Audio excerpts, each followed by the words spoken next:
Entre las torres que rozan el cielo de Quito, donde la neblina se enreda en las piedras centenarias, una silueta destella contra el firmamento. No es un ángel, ni una cruz, sino un gallo de bronce, erguido en la cúspide de la catedral, como un centinela eterno que todo lo ve desde las alturas. Su cresta desafía al viento, su figura es el primer punto en recibir el sol y el último en abandonar la penumbra. Pero no es solo metal lo que brilla en la cumbre. Dicen que dentro de ese gallo late un alma que no pudo descansar jamás, atrapada en un jirón de soberbia y ambición, condenada a una vigilia sin fin. ¿Qué oscuro orgullo llevó a un hombre a desafiar al cielo desde el lugar más cercano a Dios? ¿Y por qué su castigo, su prisión de metal, sigue brillando con cada amanecer, recordándonos el precio de mirar demasiado alto?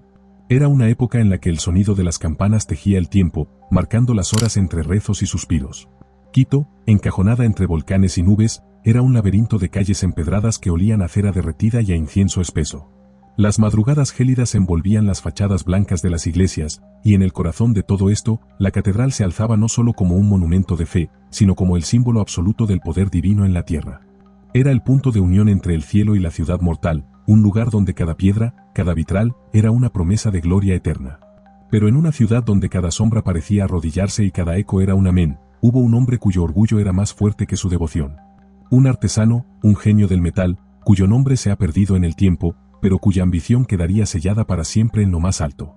En un mundo de humildad y penitencia, él soñó con crear algo tan perfecto, tan deslumbrante, que su fama trascendería los siglos. Quiso, en su soberbia, desafiar a los propios cielos y grabar su nombre no en los muros, sino en el firmamento mismo. Ese hombre se llamaba Alonso de la Cruz, un nombre que hoy suena a ironía divina. Era un artesano consumado, cuyas manos transformaban el bronce en vida y cuya devoción parecía tan sólida como las bases de la catedral. Pero en el fondo de su corazón, anidaba una semilla de vanidad que crecía con cada alabanza, con cada mirada de asombro hacia su trabajo. Alonso no solo quería servir a Dios con su talento, anhelaba que cada creyente que alzara la vista hacia la torre viera su genio inmortalizado en el gallo que coronaría la iglesia.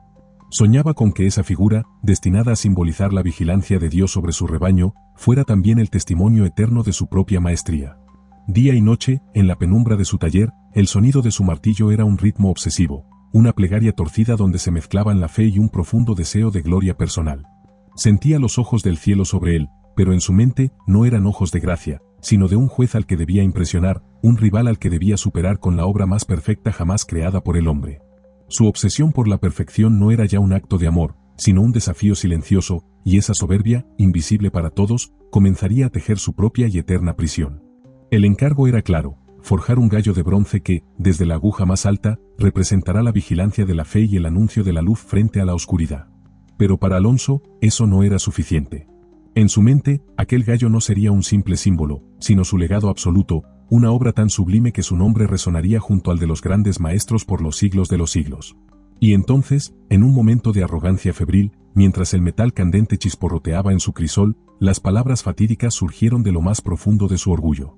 Susurró, o quizás gritó, hacia las sombras de su taller, que su creación sería tan perfecta, tan impecable en su forma y significado, que ni el propio Dios sería capaz de replicar tal maravilla.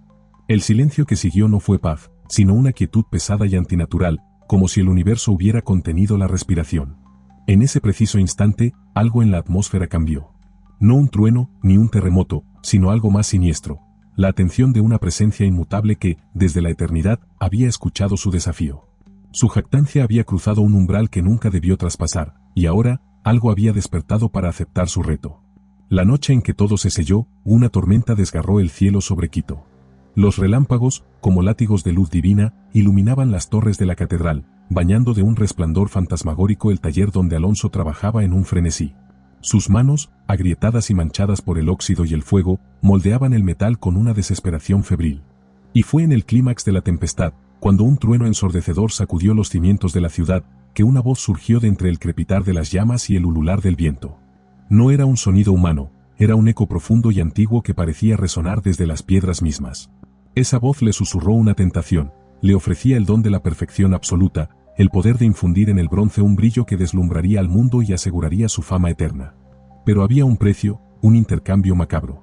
Para que la obra fuera verdaderamente inigualable, un alma debía fundirse con el metal. Su alma. Cegado por la obsesión y embriagado por la promesa de gloria, Alonso, en un instante de soberbia que ahogó su último vestigio de razón, asintió. No con palabras, sino con todo su ser. Y en ese momento, un silencio repentino y gélido se apoderó de la habitación, mientras sentía como algo esencial, su propia esencia, era arrancada de su pecho y atraída hacia el gallo de bronce, que ahora brillaba con una luz fría y sobrenatural.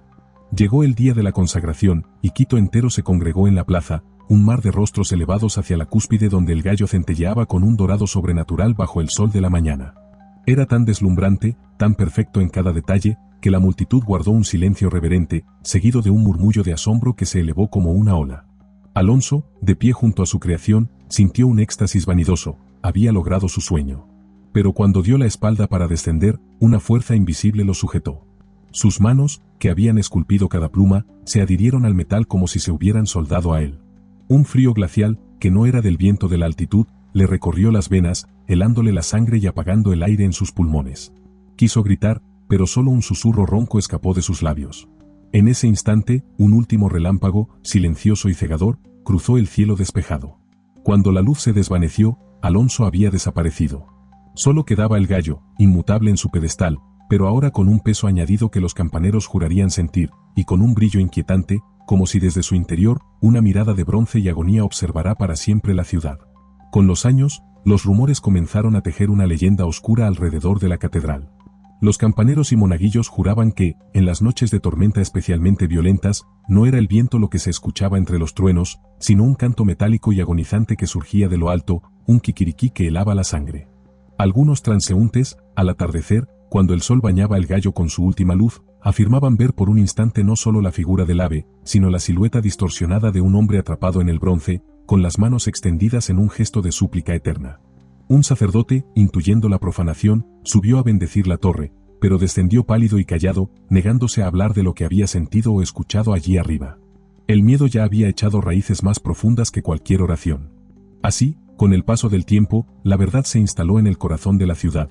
El alma de Alonso de la Cruz, el artesano soberbio, había quedado para siempre fundida con su obra maestra. El gallo dejó de ser solo un símbolo de fe para convertirse en una advertencia silenciosa que todos entendían. Quien pretende desafiar al cielo, termina perdiendo su lugar en la tierra, condenado a observar el mundo desde una prisión de su propia creación. El gallo de la catedral se alza así como un símbolo de terrible dualidad.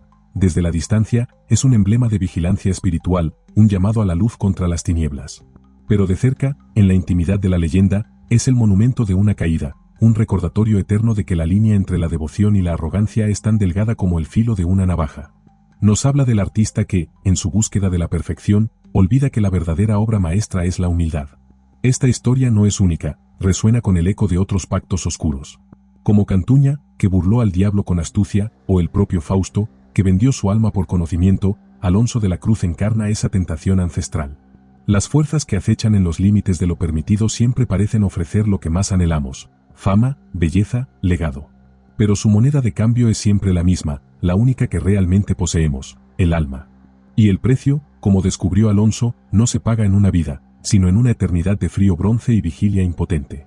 Si alguna vez caminas por las empedradas calles del centro de Quito, cuando la neblina baja de las laderas del Pichincha y las campanas callan, levanta la vista hacia la catedral. Mira fijamente al gallo que corona la torre. Observa cómo la luz del atardecer juega en su superficie, creando destellos que parecen latir. Tal vez, en el silencio que hay entre un tañido y otro, puedas escuchar no el canto de un ave, sino el suspiro ahogado de un alma que, en su soberbia, quiso volar más alto que Dios. Esta leyenda es un espejo oscuro para todos nosotros. Porque, en el fondo, ¿quién no ha albergado en su corazón la semilla de un gallo de bronce? ¿Quién no ha sentido la tentación de construir su propio monumento, de elevarse por encima de todo y de todos, creyendo que su talento o su fe eran un escudo contra la caída?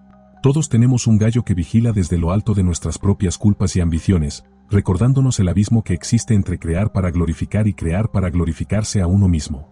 ¿Qué piensas tú al escuchar este relato? ¿Fue el destino de Alonso un castigo divino, una justicia poética, o acaso la sombra de una leyenda que nos habla, siglo tras siglo, sobre los peligros de nuestro propio orgullo? La historia está aquí, latiendo en el bronce. Ahora te toca a ti. Cuéntanos en los comentarios qué crees, si conoces otra versión o si, en una de esas noches quietas en Quito, has alzado la vista y por un segundo has sentido la mirada de ese gallo grabándose en tu memoria. Esto es Expediciones al Terror, donde las leyendas respiran y el miedo tiene historia. Nos vemos en el próximo umbral.